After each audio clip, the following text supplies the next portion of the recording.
If you're feeling like stress levels are increasing or that you're not sleeping as well, you probably need a proper break. As a leader, hitting the recharge button before it all gets too much is vital.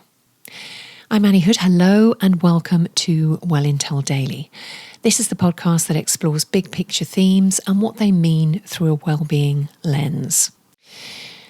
The rise in well-being focus is certainly happening, but so too are the rates of burnout in employees as well as leadership.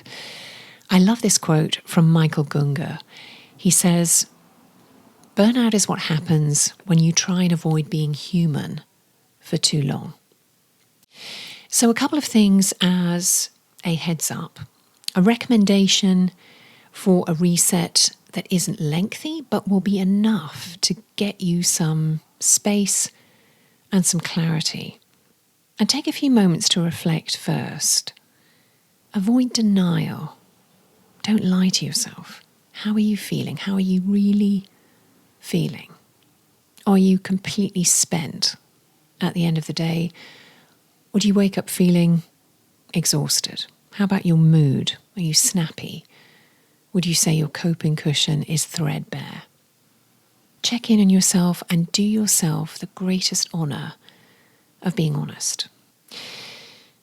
My own go-to and default is to surrender to those feelings. That doesn't mean giving up. It means valuing me and honouring what I know my mind and body need. And that's very, very often a break to replenish and rejuvenate. That usually means completely simplifying everything around me, immersing in nature. But what do I actually do? I'll tell you exactly what I do. I call a lady called Stella Foti and her team at Wellbeing Escapes. They'll ask me what I'm looking for and why, and then they'll suggest a few places. They're the equivalent of being one click away from mitigating burnout.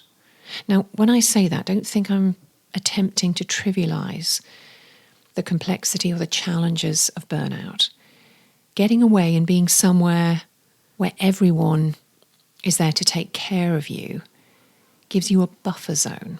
It allows you to reinflate, at least in part, your coping cushion. You eat delicious, nutritious food that you haven't had to prepare yourself. You might take a walk in nature, maybe you take a massage, do some yoga, go for a horse ride or a hike. Absolutely get great sleep.